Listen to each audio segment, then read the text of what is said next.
Hi, I'm here with Justin Leonard at CSIRO, and I'm going to ask Justin if he could introduce himself and his role and talk a bit about some current research he's got going on. Over to you, Justin. Yeah, thanks, Alan. Justin Leonard. I'm, I guess, a project research domain leader here at CSIRO, and my area of research is bushfire adaptation.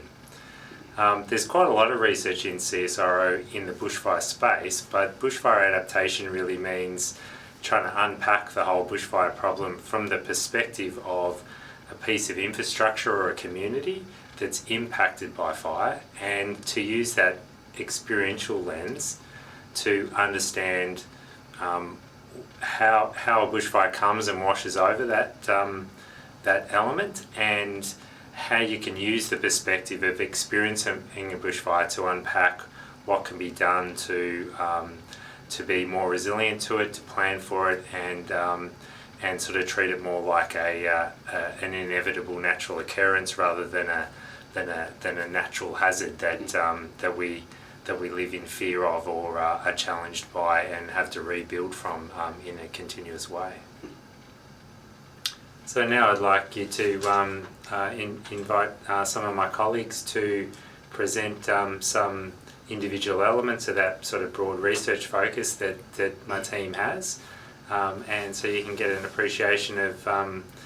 the range and diversity of the work we do that fits under that umbrella. Yeah, so some of the exciting work we're doing, I guess, spans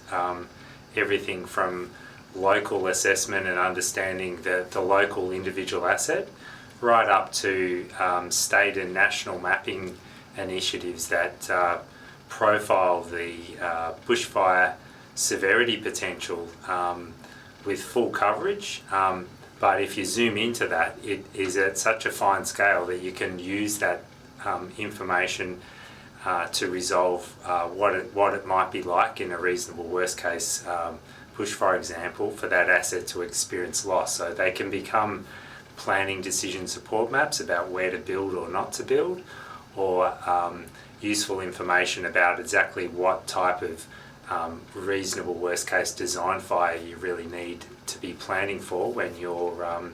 setting up or retrofitting a particular asset or preparing yourself as a member of the community.